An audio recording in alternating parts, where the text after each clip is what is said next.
Assalamualaikum warahmatullahi wabarakatuh. Sahabat Cucu Tak Kisah, senang sekali kami bisa kembali hadir menjumpai Anda. Seperti biasa kami akan menyuguhkan cerita-cerita misteri yang menarik untuk Anda simak. Dan kesempatan kali ini kami akan berbagi sebuah kisah nyata misteri yang berjudul Rumah Kafan, Rumah yang Membuat Celaka. Halo, perkenalkan nama saya Ani, asal Bandar Lampung. Cerita ini adalah pengalaman masa kecil bersama ibu saya yang bernama Tri. Saat itu, sekitar 2005, saya masih duduk di kelas 3 SMP. Ibu adalah single parent karena bapak sudah tiada sejak aku baru berumur 5 tahun. Keadaan ekonomi kami saat itu bisa dibilang buruk. Saya membutuhkan biaya sekolah dan keperluan sehari-hari yang tidak sedikit. Sedangkan pendapatan ibu dari berjualan kecil-kecilan tidak seberapa. Akhirnya, walaupun berat, ibu memutuskan pindah dari kontrakan ke sebuah kamar sewa. Kami mencari kamar yang disewakan dengan harga semurah mungkin. Setelah survei beberapa lokasi, ibu menemukan sebuah kamar yang cocok. Di sebuah bangunan yang saya sebut rumah kafan. Seiring cerita ini, nanti kamu tahu alasannya. Pemilik rumah kafan ini adalah seorang nenek yang berprofesi sebagai tukang urut. Dia menyewakan satu kamar yang ada di dalam rumahnya. Nenek ini biasa saya panggil Mbah. Dari penampilannya, saya rasa umurnya sudah di atas 60 tahun. Dia bertubuh pendek dengan rambut sudah putih semuanya dan badan yang sedikit berisi. Menurut pengakuannya, Mbah punya beberapa anak, namun yang dia ceritakan kepada kami hanya 2 anaknya. Yang satu berada di kampung dan satu lagi bekerja sebagai TKI. Karena harga yang murah dan simbah yang ramah, ibu akhirnya tertarik mengambil sewa. Kamar yang kami sewa ini berada di tengah kampung, tepatnya di salah satu sudut pasar yang cukup ramai. Bangunan rumah kafan yang kami tempati sudah tua dan agak rapuh. Rumah ini hanya berbahan papan dan triplek tipis yang sama sekali tidak bisa menyaring suara ramai dari pasar. Kalau pasar lagi ramai, keriuhannya terdengar sampai ke dalam kamar. Meski tidak nyaman, ibu juga tidak punya pilihan lain. Setidaknya kami punya atap untuk tidur dan berteduh saat hujan dan panas. Kami pindah membawa barang bawaan yang tidak seberapa. 1 bulan setelah tinggal di sana, kami belum menemukan hal-hal aneh. Kehidupan berjalan seperti biasa. Namun, ibu menemukan hal-hal yang membuatnya tidak betah. Di rumah kafan yang terbuat dari triplek ini, entah kenapa semua jendela dan ventilasinya ditutup dan dipaku dengan paku beton. Lama-kelamaan ibu merasa gerah dan engap karena sirkulasi udara yang buruk. Atas inisiatif sendiri, ibu mencongkel paku yang menutup jendela itu satu persatu. Awalnya ibu hanya membuka jendela dan ventilasi di kamar kami saja. Lama-kelamaan, ibu membuka seluruh jendela yang ada di rumah karena sesak dan pengap. Memasuki bulan kedua sewa, Mbah tiba-tiba saja menolak uang sewa. Sepertinya Mbah tahu bagaimana kesulitan kami.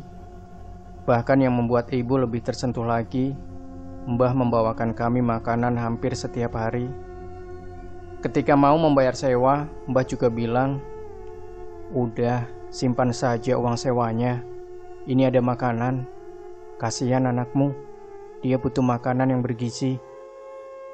Makanan yang diberikan pada kami cukup beragam, dari buah-buahan segar seperti anggur, apel, jeruk, dan makanan olahan seperti daging ayam, daging sapi hingga sayur mayur. Intinya, semua yang beliau masak pasti dibagikan kepada kami. Kami sangat bersyukur, tapi merasa tidak enak hati karena merepotkan. Sudah tidak membayar sewa, kami malah menambah pengeluaran Mbah. Ibu selalu berusaha menolak secara halus karena merasa segan. Namun Mbah dengan ramah bilang, "Nggak ngerepotin, anggap saya orang tuamu sendiri Mbak Tri. Saya juga ngasih makan cucuku, Ani." Di bulan kedua ini, ibu dengan Mbah sering ngobrol. Mbah sempat berpesan kepada ibu untuk tidak terlalu sering mengobrol dengan tetangga sekitar. "Mbak Tri, jangan sering-sering ngobrol sama tetangga ya. Mending beres-beres rumah, urus anak." daripada di luar. Cuma gosip banyakin dosa. Waktu itu ibu menganggapnya sebagai sebuah nasihat. Bagaimanapun karena sibuk bekerja, ibu jadi tidak tahu bagaimana orang-orang yang tinggal di sekeliling rumah ini. Bisa jadi nasihat Mbah itu benar. Bisa jadi memang tetangga di sini terlalu sering bergosip dan berguncing. Makanya ibu menuruti nasihat Mbah dan lebih banyak bekerja. Kalau lagi di rumah kapan itu, ibu hanya di dalam saja untuk bersih-bersih dan menemaniku belajar. Keanehan muncul di bulan ketiga, bukan karena rumah kapan atau tetangga, melainkan diri saya sendiri. Saya yang saat itu duduk di kelas 3 SMP dan sedang momen mendekati ujian akhir. Tiba-tiba jadi sering sakit dan pingsan di jalan menuju sekolah. Bahkan saat beraktivitas ringan di sekolah, pernah suatu ketika saya berjalan menuju sekolah bersama ibu. Kami mengobrol biasa tanpa aku merasakan pusing atau tidak enak badan. Namun tiba-tiba di tengah jalan saya pingsan. Beruntung ada beberapa pedagang yang membantu mengangkat saya ke tempat teduh. Karena sering pingsan, ibu membawa saya berobat dari puskesmas yang gratis hingga dokter yang harus bayar. Di semua tempat yang kami datangi, dokter selalu bilang saya hanya kecapean. Merasa belum mendapat jawaban yang memuaskan, ibu memutuskan saya harus tes darah. Meski mahal, tapi demi kesehatan saya, ibu rela menggunakan uang tabungannya. Hasil tes menunjukkan kondisi saya normal, tidak ada penyakit serius. Satu hal lain yang aneh adalah setiap pergi ke rumah sakit, saya pasti sehat. Namun ketika pulang ke rumah kafan itu, banyak keluhan mulai terasa. Entah sakit gigi, sakit kepala, sakit perut, sakit pinggang, sampai sakit tenggorokan. Melihat pola ini lama-lama ibu malah kesal sendiri. Ibu mengira saya sakit karena terlalu banyak main di luar. Sampai-sampai ibu bilang, "Makanya kalau baru sehat itu jangan langsung main. Sakit lagi kan sekarang." Saya cuma bisa diam. Memang selalu begitu keadaannya. Masuk bulan keempat, ibu mulai merasa ada yang janggal dengan kondisi badan saya. Untuk ukuran siswi kelas 3 SMP, berat badanku hanya 24 kg. Idealnya berat badan saya antara 39 sampai 50 kg. Ibu semakin aneh ketika saya sakit-sakitan itu. Tapi Mbah merasa semua itu biasa-biasa saja dan wajar. Dia menegaskan hal itu sambil terus membawakan makanan untuk kami setiap hari. Kelakuan Mbah juga semakin aneh. Pernah suatu hari ibu sedang sholat di kamar. Mbah dengan santainya duduk di belakang ibu dan mengajak ngobrol. Seusai sholat, ibu menegur Mbah dengan kalimat sehalus mungkin. "Mbah, maaf ya, kalau sedang sholat, saya jangan diajak ngobrol dulu ya. Saya jadi gak enak, karena gak mungkin menjawab pertanyaan Mbah." Namun Mbah menjawab kalimat ibu dengan nada orang tak bersalah. "Ya gak masalah kamu gak menyaut, tapi kan kamu bisa mendengar. Kalau jadi gak konsen ya itu kamunya." Saya melihat ibu agak kaget setelah mendengar jawaban Mbah. Setelah itu ibu memberanikan diri bertanya, "Maaf, apakah Mbah sholat?" "Saya sholat di mana saja, Nduk. Bisa diangkot sambil ngurut, bisa sambil jalan. Kenapa? Aneh?" Ibu menggelengkan kepala, tidak mau melanjutkan obrolan janggal itu. Entah kenapa, ibu merasa harus segera pindah dari rumah itu.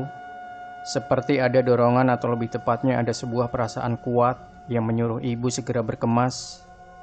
Sampai hari ini, ibu tidak bisa menjelaskan perasaan itu. Suatu kali ibu pernah cerita, siang hari saat itu saya sedang sakit, saya tidur di kamar ditemani ibu. Tiba-tiba saya terbangun dari tidur, berjalan ke arah jendela dan menunjuk ke arah bawah jendela. Kata ibu, tatapan saya kosong. Siang itu, dorongan untuk segera pindah dari rumah kafan itu kembali muncul. Perasaan aneh semakin kuat di dada ibu.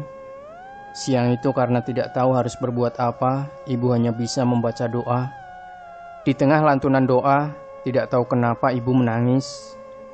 Selepas membaca doa, ibu berusaha sangat keras untuk menyadarkan saya. Namun usahanya tidak berhasil. Saya masih menunjuk ke arah bawah jendela. Tangan saya keras, bahkan kaku, tidak bisa diturunkan. Situasi aneh itu terjadi selama 5 menit. Ketika sadar, saya tidak ingat sama sekali.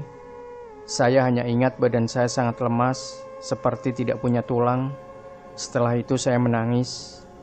Ibu kembali mengadu kepada Mbah. Namun lagi-lagi jawaban Mbah tidak memuaskan ibu saya.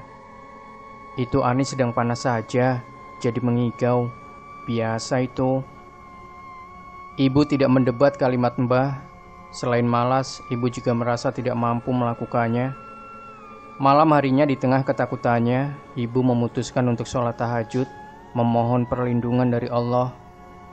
Setelah tahajud selesai, hujan turun dengan derasnya, lebih deras dari biasanya. Sangat deras dan lebat, hingga kamar kami bocor tepat di atas tempat tidur saya.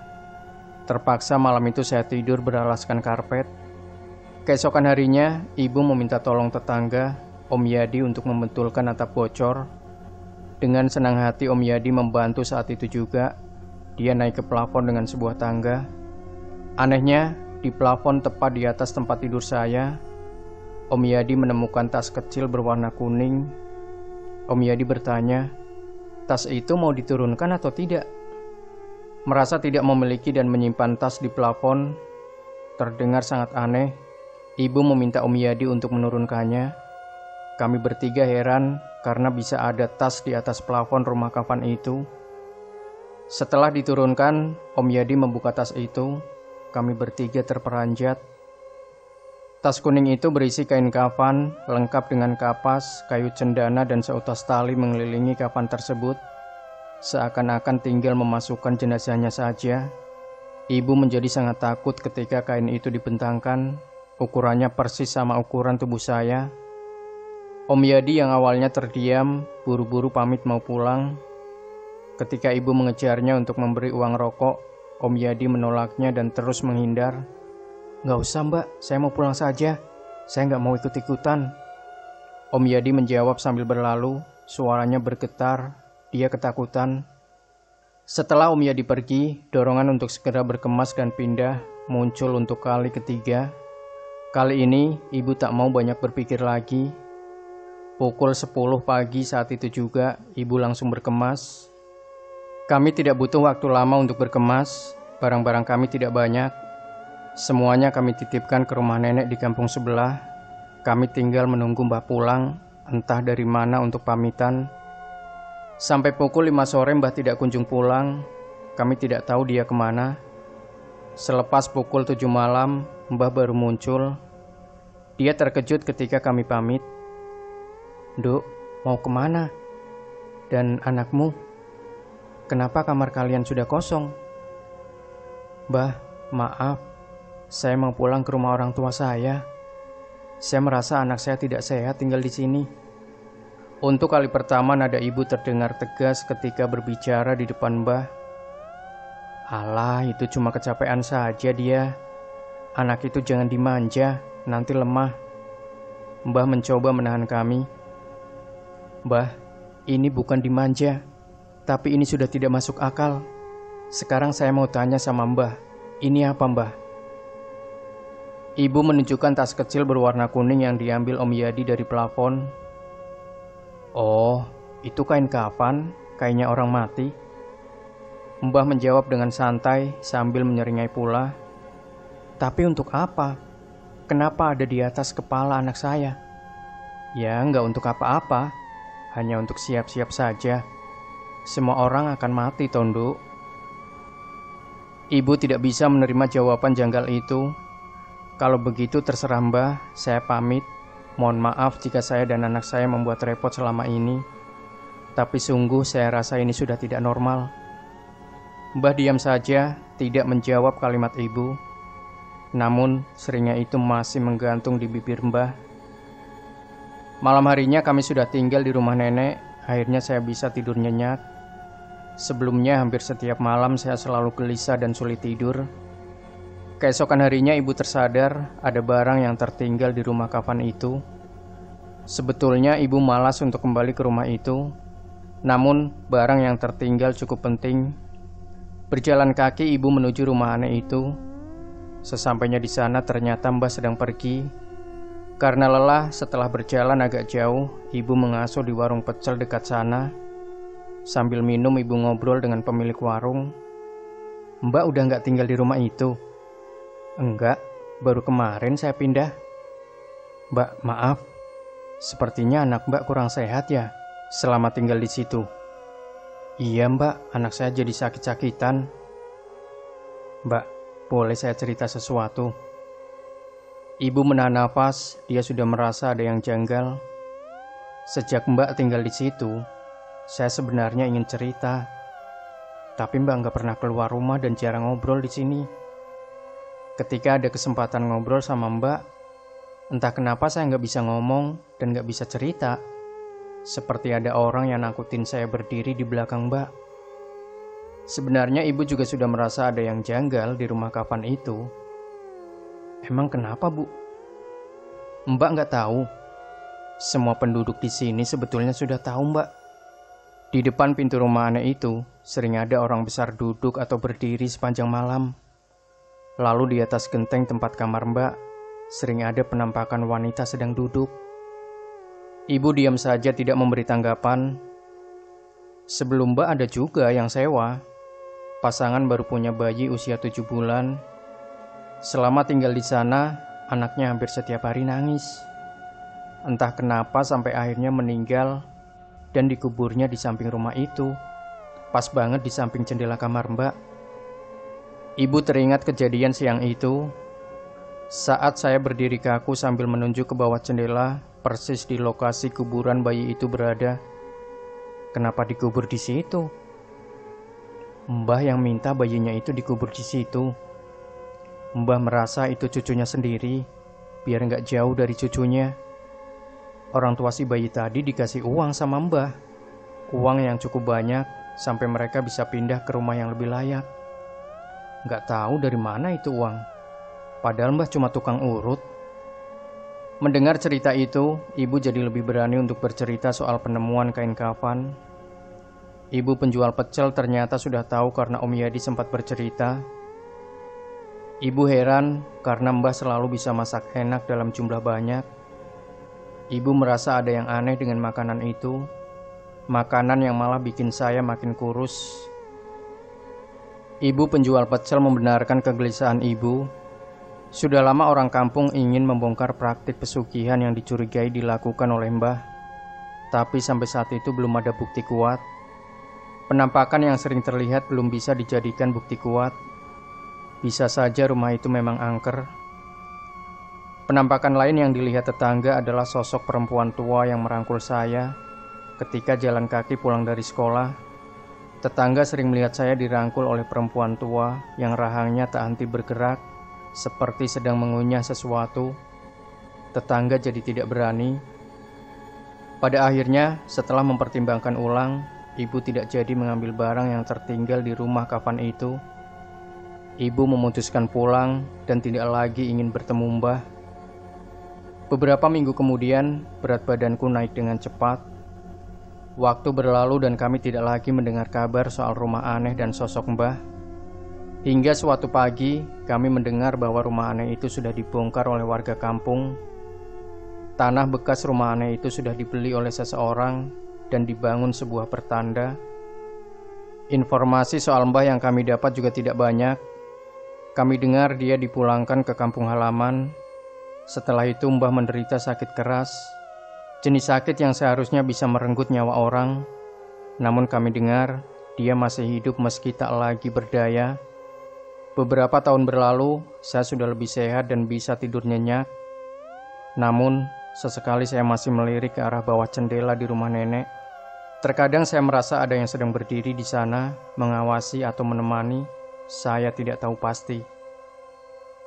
Demikian sahabat Sejuta Kisah. Jangan lupa berikan komentar Anda, like, share video ini, subscribe channel Sejuta Kisah, dan kembali nantikan cerita-cerita misteri terbaru dari kami. Wassalamualaikum warahmatullahi wabarakatuh.